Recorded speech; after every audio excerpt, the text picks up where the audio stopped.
بسم اللہ الرحمن الرحیم. سامعین محترم، ہمارے اسٹوڈیوز میں اس وقت ہمارے ساتھ ایک نہایت ہی خوبصورت شخصیت کی مالکہ تشریف رکھتی ہیں.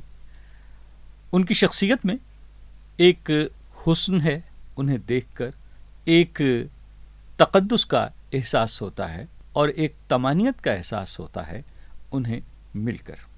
قاریہ نسرین اختر صاحبہ ایک عرصے سے ریڈیو پاکستان ملتان کے سامعین کے لیے تلاوت کلام پاک پیش کرنے کا شرف حاصل کر رہی ہیں.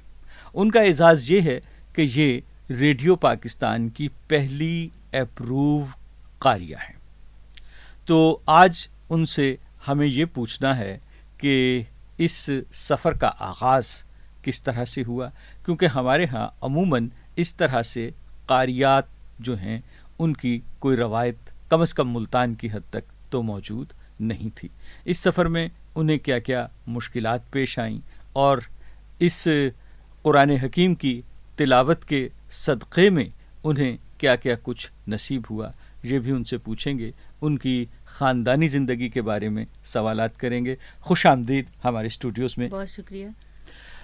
سب سے پہلے یہ فرمائیے کہ آپ نے اس جو بابرکت سفر ہے جی تجوید کا، جی اس کا آغاز کس طرح سے کیا اور آپ کو شوق کیسے ہوا؟ ایسا ہے کہ میرے خاندان میں کوئی بھی حافظ اور کوئی بھی قاری نہیں تھا. میری والدہ کی خواہش تھی کہ ان کے بچوں میں سے کوئی بچہ ان کا حافظ یا قاری بنے، لیکن ہمارے گھر کے اندر جو ایک فضا تھی وہ تھی تو ایک دینی. والدین میں سے امی بہت زیادہ دینی تھیں، لیکن کوئی ایسا بچہ میرے بہن بھائیوں میں سے کوئی بھی نہیں حافظ یا قاری نہیں بن سکا. لیکن جب میں اسکول میں جاتی تھی، اسٹیج پہ بچیاں تلاوت قرآن کریم کرتی تھیں تو میرا دل چاہتا تھا کہ میں بھی کروں. لہٰذا میں تھوڑا تھوڑا سیکھتی اور جب میں میٹرک میں پہنچی تو اس کے بعد فیڈرل کالج میں میرا ایڈمیشن ہوا. فیڈرل کالج میں ایک آرمی کے قاری صاحب پڑھانے کے لیے آیا کرتے تھے. جب وہ پڑھانے کے لیے آتے تھے تو انہوں نے ایک دن پورے کالج میں سے بچیوں کو چناؤ کیا کہ کوئی ایسی بچی جو قرات کے لیے نیشنل لیول تک اور کالجز کے کمپٹیشن میں آئے. لہٰذا مجھے تو کچھ نغمے آتے تھے، کچھ گانے آتے تھے، میں نے ان کو وہ سنائے تو انہوں نے پورے کالج میں سے مجھے سلیکٹ کر لیا کہ آپ بس اس بچی کو میرے پاس چھوڑ دیں، میں ان کو تیاری کرواتا ہوں. انہوں نے تیاری کروائی اور الحمدللہ پھر میری پورے کالجز میں فرسٹ پوزیشن آئی. اور اس طرح سے جب میری پوزیشن آئی تو مجھے ایک ہمت ہوئی، حوصلہ ہوا کہ میں تو قرات کر سکتی ہوں، میں آگے بڑھ سکتی ہوں. لہٰذا میں نے ایک دفعہ پھر ریڈیو ملتان آرٹس کونسل میں تلاوت کرتے ہوئے قاری محمد عبدالغفار نقشبندی کو سنا. وہ سورۃ البروج کی قرات کر رہے تھے، تو جب وہ قرات کر رہے تھے تو مجھے یوں لگ رہا تھا جیسے قرآن کریم کوئی زمین پر نازل ہو رہا ہو یا کوئی ایسی شخصیت اللہ کی کوئی فرشتہ پڑھ رہا ہے. تو مجھے اس قدر وہ اچھا لگا کہ میں نے یہ سوچ لیا کہ مجھے انہی سے پڑھنا ہے. لہٰذا سر میں نے پھر یہ مکمل طور پہ یہ کوشش کی کہ مجھے تو قرات میں اسپیشلائز کرنا ہے اور آگے بڑھنا ہے. اور اس کے ساتھ ساتھ میں نے اپنی تعلیم جاری رکھی، کیونکہ میں اپنی تعلیم کو تو ختم نہیں کرنا چاہتی تھی. تو پھر شام میں کبھی میں ان کے گھر جاتی، کبھی ان کے مدرسے میں گئی تو وہ مجھے مدرسے میں داخل نہیں ہونے دیتے تھے.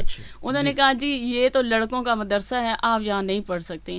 لہٰذا انہوں نے کہا کہ یہ ہمارا ماحول خراب ہو جائے گا ایک لڑکی کی وجہ سے، اور جی کہ ایک لڑکی آ گئی ہے اور ہمارا پورا مدرسہ خراب ہو جائے گا. قاری صاحب کو بہت باتیں سننا پڑی، لیکن میرے شوق کو دیکھ کر قاری محمد عبدالغفار صاحب نے یہ ایک تجویز پیش کی کہ آپ اپنے بھائی کے ساتھ آیا کریں. میں نے اپنے بھائی کو اپنے ساتھ لیا، ان کی منت سماجت کی تو میرا بھائی بھی قاری بن گیا. اور الحمدللہ میں ساری چھٹیاں جو ہیں وہ وہاں پڑھتی، شام میں ان کے گھر چلی جاتی. بعض اوقات یہ ہوتا تھا کہ قاری صاحب مجھ اور ان کی فیملی بھی میرے ساتھ بہت کوآپریٹ کیا، میرے خاندان نے بہت کوآپریٹ کیا، میری امی نے، بھائیوں نے. پھر میں ارلی ان دا مارننگ میں صبح کی نماز کے فوراً بعد ان کے گھر پہنچ جایا کرتی. کبھی وین کا سفر کرتی، کبھی رکشے پہ جاتی، کبھی پیدل چلے جاتی. لیکن اپنے اس طرح سے میں نے اپنی تجوید کو جو ہے نا مزید بہتر بنانے کی کوشش کی. پھر اس کے بعد میں اسلام آباد گئی، وہاں ڈاکٹر محمود احمد غازی صاحب سے میں نے کچھ عرصہ پڑھا.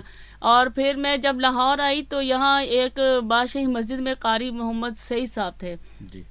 کچھ ان سے میں نے پڑھا. پھر کسی نے بتایا کہ گجرانوالہ میں ایک قاری ہیں, قاری محمد سلیم صاحب, اگر آپ ان سے کوئی فیض لے لیں تو میرے خیال میں آپ بہت اچھی قرات کر سکتی ہیں. میں آخر کار ان کے مدرسے میں پہنچی اور ان کے گھر گئی. صوبائی لیول کا کمپٹیشن تھا لاہور میں سر, تو جب میں نے وہاں پڑھا میری 2nd پوزیشن آئی. اس کے بعد مجھے کسی نے بتایا کہ قاری جو سلیم صاحب ہیں وہ انتہائی اچھی قرات سکھاتے ہیں, اگر آپ ان کے پاس چلی جائیں گی تو آپ کو اور اچھا مل جائے گا ایک راستہ. میں جب ان کے پاس گئی تو انہوں نے میری جتنی بےزتی کر سکتے تھے انہوں نے کی کہ آپ ایک لڑکی ہو کے میرے مدرسے میں آ گئی اور میرے گھر تک آ گئی, اور میں آپ کو کیسے پڑھاؤں, میں آپ کو نہیں پڑھا سکتا. لیکن یہ ہے کہ پھر میں نے اپنا ایک بھتیجا, میں لاہور رہتی تھی, لاہور سے ڈیلی میں گجرانوالہ سفر کر کے جاتی تھی اپنے بھتیجوں کو ساتھ لے کے, پھر میں وہاں جا کے ان سے میں پڑھتی. یہ الحمدللہ اس وقت مجھے انتہائی خوشی ہے کہ میں نے اتنی محنتیں کی, اتنی کوششیں کی تجوید کے سیکھنے میں, اور اس وقت جو ہے میرے بھتیجے, میرے بھانجے, میرے خاندان میں ماشاءاللہ اتنے اچھے قاری ہیں, حافظ ہیں بچے, اور مکمل منزل سناتے ہیں, تراویح سناتے ہیں, اور بہت اچھی وہ اپنے نیشنل لیول تک, صوبائی لیول تک 1st پوزیشن لیتے ہیں ماشاءاللہ. تو ثابت یہ ہوا معزز سامعین کہ اگر طلب سچی ہو اور عشق کھرا ہو تو پھر راستے جو ہیں وہ خود بخود سمٹ جاتے ہیں اور منزل خود چل کر آپ کے سامنے آتی ہے. یہ اس سفر کی داستان ہے جو قاریہ نسرین اختر نے تجوید القرآن سیکھنے کے سلسلے میں کیا. آج کل کیا مصروفیات ہیں, کیونکہ آپ کی دوسری تعلیم کا سلسلہ بھی تو چل رہا تھا؟ جی بالکل, وہ بھی ساتھ ساتھ چل رہا تھا, لیکن پھر میں یونیورسٹی میں پڑھاتی ہوں, بہاؤالدین زکریا یونیورسٹی میں شعبہ اسلامیات میں, اور پاکستان کی کسی بھی یونیورسٹی میں یہ سبجیکٹ باقاعدہ طور پہ نہیں پڑھایا جاتا. آپ تجوید پڑھاتی ہیں؟ جی, میں وہاں تجوید القرآن ہی پڑھاتی ہوں, اور یہ ہمارا 200 کا ایک پیپر ہے جس کو ایم اے اسلامیات کے اندر پاس کرنا ضروری ہے. جب وہ اسٹوڈنٹ اس کو پاس کر کے آگے جاتے ہیں تو ظاہر ہے کہ اسلامیات کا ایک ٹیچر ہے, اس کو قرآن کریم صحیح پڑھنا آئے گا تو وہ صحیح ہے, کیونکہ ہمارا ہر جو ٹاپک ہے اسلام کا یا ہماری معاشی زندگی کا یا کوئی بھی شعبے کا, تو وہ قرآن سے ریلیٹ ہے, حدیث سے ریلیٹ ہے. جب وہ قرآن غلط پڑھ کے اس کو آگے ریلیٹ کرے گا تو وہ کیسے کر سکتا ہے؟ بالکل صحیح. جی اچھا, یہ فرمائیے کہ میں اپنی معلومات کے لیے یہ سوال آپ سے پوچھ رہا ہوں کہ جب ہم تجوید کی طرف جاتے ہیں تو اس میں ایسے مشکل تراکیب ہیں جو شاید عربی جاننے والے کے لیے تو آسان ہو, کہ جب 2 الفاظ کو ملایا جاتا ہے تو اس کے لیے ایک خاص لفظ ہے, ایک خاص اصطلاح استعمال کی جاتی ہے. بالکل صحیح. ان اصطلاحات کو کیا کوئی آسانی کے ساتھ بیان کیا جاتا ہے, یا پکٹوریل سطح پر تو بعض لوگوں نے کوشش کی ہے اس کو؟ جی اس طرح ایسے کہ اس کی بہت ساری سی ڈیز ہیں. اب تو بہت ساری لڑکیاں گھروں میں وہ سی ڈی لے کے, اور بہت قرآن کریم کو بہت زیادہ اس وقت روایت دیا گیا کہ تجوید کے ساتھ پڑھا جائے. اب تو چھوٹے بچے بھی بہت اچھا قرآن کریم پڑھنے لگے ہیں. سی ڈیز کو آپ دیکھ کے اپنی تجوید کو ٹھیک کر سکتے ہیں.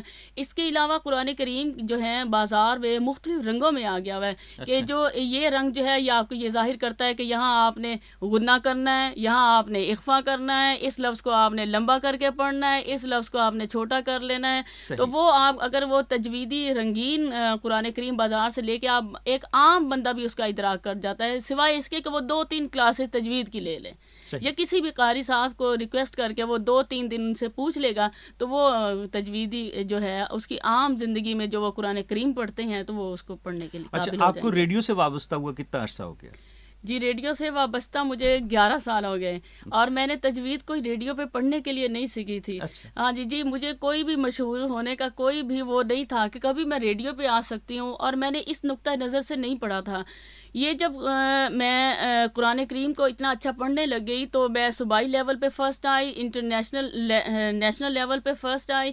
تو اس کے بعد حکومت پاکستان نے مجھے نیشنل ایوارڈ دیا, اور مجھے گولڈ میڈل ملا, ملینیم ایوارڈ ملا, سٹار ایوارڈ ملا, لاریٹس ایوارڈ ملا, فاطمہ جناح ایوارڈ ملے, اور متعدد کئی مجھے حکومت پاکستان سے صوبائی سطح پر ڈسٹرکٹ لیول پہ مجھے انعامات ملے. تو اس وقت جب کوئی میڈیا کا کوئی لوگ آتے تھے سنتے تھے تو آہستہ آہستہ کوئی مجھے ٹی وی پہ انٹرویو کے لیے بلا لیتے تھے. لیکن جب میں یونیورسٹی میں پڑھتی تھی تو دلدار حسین بھٹی صاحب تشریف لائے, تو رات کا ایک فنکشن تھا, اس میں انہوں نے کہا کہ آپ میں سے مجمع میں سے کوئی آ کے قرات کرے. تو میں نے جا کے قرات کی. اس وقت دلدار حسین بھٹی صاحب نے مجھے یہ پوری یونیورسٹی میں تمام لوگوں سے کہہ دیا کہ پنڈال میں جتنے بھی لوگ بیٹھے ہیں وہ سب کھڑے ہو جائیں. سب کھڑے ہو گئے. جب میں قرات کر کے گئی تو مجھے انہوں نے چیئر پہ بٹھا دیا اور مجھے انہوں نے ٹی وی لاہور میں بلایا, میرا انٹرویو لیا, لوگوں کو میری قرات سنائی. اس کے بعد یہاں ملتان میں تو ایک دن میں ویسے ہی ہماری کالج میں کوئی محفل میلاد تھا تو میں نے پڑھا. اس کے بعد مجھے یہاں کہا گیا آپ یہاں کوئی نعت پڑھیں یا قرات کریں, لیکن باقاعدہ طور پر اختر بخاری صاحب نے مجھے ریڈیو پاکستان میں متعارف کروایا, یہاں سے میری ریکارڈنگ بھیجی. تو الحمدللہ میں اسلام آباد سے سلیکٹ ہو گئی. اور جب میں یہاں سلیکٹ ہو گئی تو بہت سے قرآن حضرات نے مجھے منع کیا, مجھے فون آئے, مجھے لیٹر آئے کہ آپ نہیں پڑھ سکتے, یہ حرام ہے. اب بھی کہا جاتا ہے کہ آپ جو قرات کرتی ہیں یہ حرام ہے. تو میں ڈسٹرب تو پہلے ہوتی تھی, لیکن جب میں نے اس پہ ریسرچ کی تو مجھے پتہ چلا کہ یہ کوئی حرام نہیں ہے, جس سے ہزاروں لڑکیاں, کئی میری اسٹوڈنٹس, میرے خاندان کے بچیاں حافظ ہوئے ہیں. میری قرات سن کے ان میں ایک جوش یا ایک ولولہ یا ایک خوشی آتی ہے کہ وہ اس فن کو سیکھیں. تو یہ میرے لیے الحمدللہ بہت بڑی ایک میری ایک کوشش ہے, جو اللہ اس کو قبول کریں. اچھا, اب آتے ہیں آپ کی نجی زندگی کی طرف. الحمدللہ آپ ایک بھرپور عائلی زندگی گزار رہی ہیں. جی یہ بتائیے کہ یہ جو آپ کی مصروفیات ہیں, اب آپ کو ٹی وی والے بھی بلاتے ہیں, کوئی محفل میلاد ہو, کوئی سرکاری فنکشن ہو, تو ہر جگہ آپ کی موجودگی ضروری خیال کی جاتی ہے. تو اب تو چینلز بھی ماشاءاللہ کئی آ گئے ہیں بالکل. تو اس سے آپ کی گھریلو زندگی ڈسٹرب نہیں ہوتی, اور آپ کے شوہر اس سلسلے میں تعاون کرتے ہیں؟ جی, جب میری شادی ہوئی تو شروع میں تو مجھے بہت مشکلات پیش آئیں, لیکن جب میرے ہسبینڈ نے دیکھا کہ یہ تو اس کا شوق کی انتہا ہے, تو ویسے میں نے ان سے شادی سے پہلے اجازت لی تھی کہ مجھے آپ قرآن کریم پڑھنے سے نہیں روکیں گے. خیر انہوں نے مجھے نہیں روکا, لیکن جب بچے ہوئے اس کے ساتھ ساتھ میں نے اپنے گھر کو مینٹین رکھا, بچوں کی ایجوکیشن میں اپنے ہسبینڈ کے ساتھ کوآپریٹ کیا, اور انہوں نے پھر مجھ سے اس سے بھی زیادہ بڑھ کے کوآپریٹ کیا. ابھی مجھے چھوڑ کے گئے ہیں کہ یہاں میری آج ریکارڈنگ تھی, وہ کروانا تھی, تو وہ کبھی بھی مجھے نہیں روکتے ہیں کہ مجھے ریکارڈنگ کروانا ہے. اور وہ میرا, بلکہ اب جو ہے وہ اس کو اپنی آنر سمجھتے ہیں کہ ایک عزت ملتی ہے ان کو بھی کہ آپ کی بیوی اتنا اچھا, اور پاکستان کی ایک پہلی خاتون قاریہ ہیں, تو وہ اس ہمارے خاندان کے لیے بھی ایک آنر ہے کہ جو برکت کا باعث. جی, برکت کا باعث ہوا. جی. اچھا, آپ کے ماشاءاللہ کتنے بچے ہیں؟ ماشاءاللہ میرے 3 بچے ہیں. اچھا, بیٹے میں سے؟ جی, تینوں بیٹے ہیں. تینوں بیٹے ہیں. اچھا, اسکول گوئنگ ہے؟ جی, اسکول گوئنگ. ان میں کوئی شوق ہے قرات کا, تلاوت کلام پاک؟ جی, اس طرح سے ہے, بچے جو ہیں اس میں جو ہے مجھ سے سن کے قرآن کریم یا نعتیں وہ بہت شوق سے پڑھتے ہیں, اور اپنے اسکول میں بھی پڑھتے ہیں, لیکن میں نے ان کو زبردستی نہیں کہا کہ وہ اس بات کو سیکھیں, لیکن انہیں شوق ہے کہ وہ خود اس قرات سیکھیں. اور جب اسمبلی ہوتی ہے نا تو ماما آج ہم نے سورۃ الکوثر کی تلاوت کی تھی, تو جب وہ مجھے یہ کہتے ہیں تو میں ان کو کرج دیتی ہوں, ان کو حوصلہ دیتی ہوں کہ آپ اسی طرح آگے بڑھتے رہیں, وہ بڑھ جائیں گے انشاءاللہ. اچھا نسرین, یہ بات ہے کہ ویسے تو پورے کا پورا قرآن حکیم جو ہے, ہاں جی, اسے پڑھنا باعث سعادت بھی ہے. جی بالکل. اور اس کا جو ہے اس کی برکت بھی ہے, اور پڑھتے بھی ہیں. مطلب آپ نے تقریباً سارے کا سارا قرآن یہاں ریڈیو پہ پڑھا ہوا ہے, لیکن آپ کی پسندیدہ جس کو مطلب پڑھ کے آپ کو ایک سرور کی کیفیت طاری ہوتی ہو,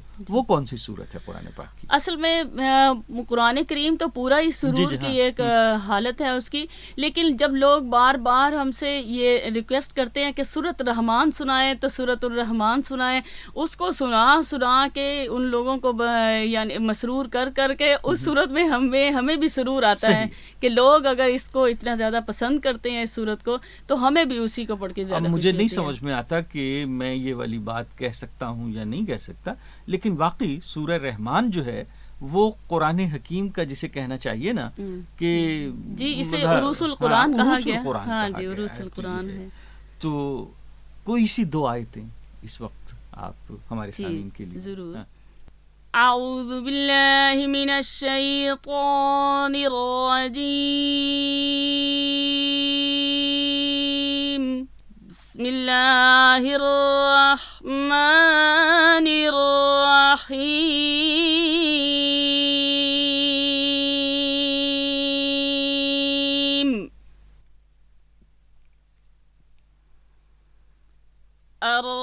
الرحمن علم القرآن خلق الإنسان علمه البيان.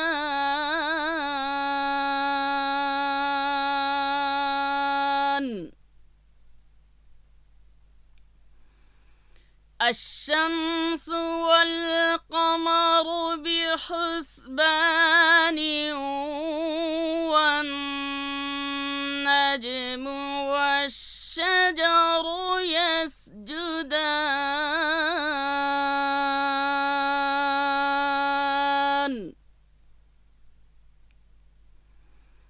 والسماء رفعها ووضع الميزان ألا تطغوا في الميزان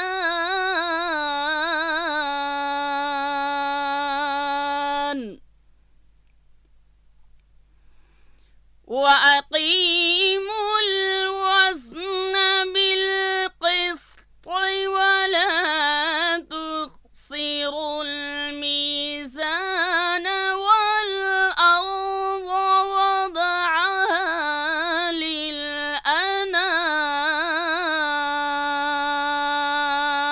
للأنام فيها فاكهة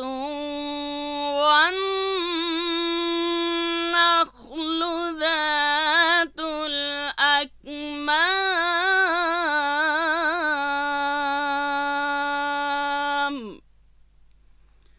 والحب ذو العصف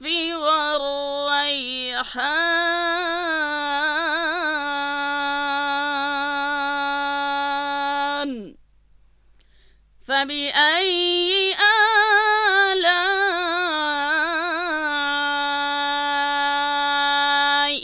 ربكما تكذبان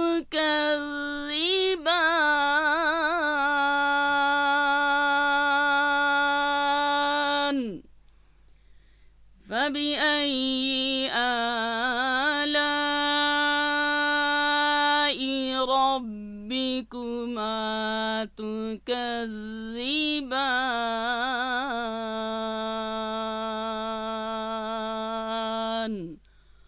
صدق الله العظيم.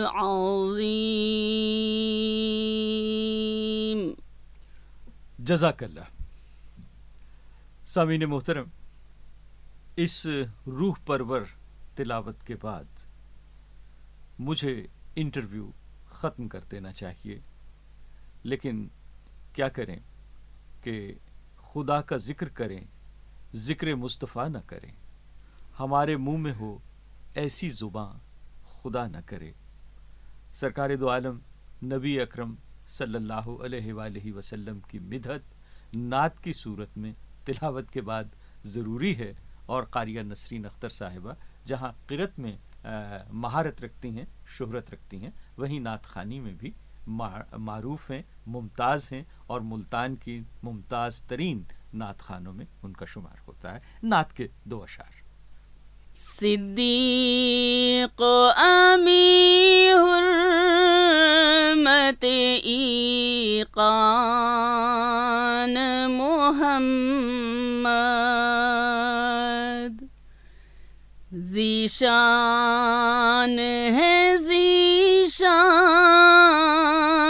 ہے ذیشان محمد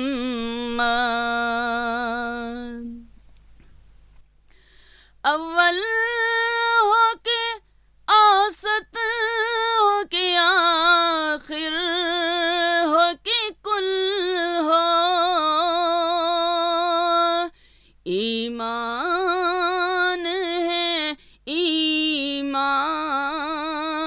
ہے ایمان محمد ذیشان ذیشان ہے ذیشان محمد. جزاک اللہ. سامعین محترم، قاریہ نسرین اختر صاحبہ اپنے تجوید کے، قرأت کے اور نعت خوانی کے اس سفر میں یقیناً بلندیوں تک پہنچے گی. مزید ان کی شہرت اور مزید ان کو مقامات حاصل ہوں گے. ہم ان کے لیے دعاگو ہیں اور ان سے درخواست کرتے ہیں کہ ہمارے لیے دعا کریں, پورے پاکستان کے لیے دعاگو رہیں. اللہ کرے آپ کا گلا اور زیادہ بہتر ہو اور زیادہ آپ کی تجوید میں نکھار آئے. آمین. بہت بہت شکریہ, آپ ہمارے اسٹوڈیوز میں تشریف لائیں. آپ کا بھی بہت شکریہ جی.